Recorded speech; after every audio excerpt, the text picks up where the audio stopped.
Now, as we were discussing, hundreds of Canadians waiting to get out of Gaza, thousands of Israelis and people around the world await news on the more than 240 hostages being held in Gaza. The CBC's senior correspondent Susan Ormiston is in Tel Aviv at an event for families of some hostages. We're in the middle of Tel Aviv in a square which is really the heartbeat of friends and families for all the 242 hostages who are kidnapped and in Gaza. This particular scene is, these are members of a kibbutz called Kfar Aza. It was close to the Gaza border, one of the first that was attacked by Hamas on October 7th.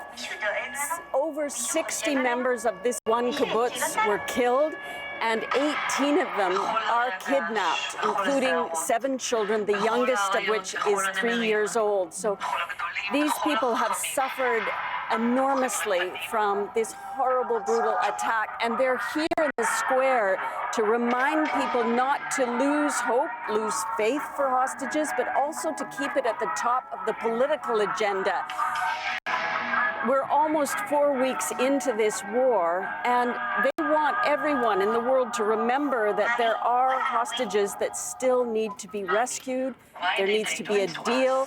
So this is their visual representation of the horror and the memories of that day. I believe on the microphone here, they're playing videos of some of what happened that day, of some of the phone conversations. People are weeping in this crowd. It's very, very hard to listen. It's a very sobering scene.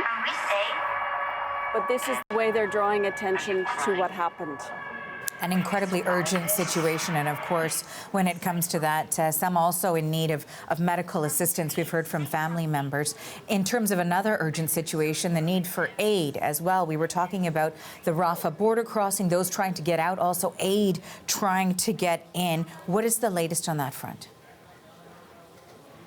Yeah, I've just stepped away from this scene a little bit out of respect for the people there who are trying to absorb this event.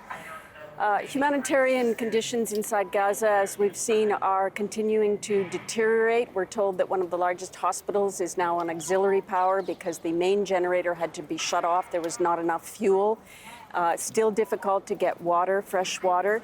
We are seeing an uptick in the number of trucks coming into Gaza, which is a small bit of relief. Nowhere near enough, according to the UN, but something. And yesterday, the head of the agency, which is the primary UN agency inside Gaza, was able to get through that Rafah crossing into the south of Gaza. And here's how he described what he saw.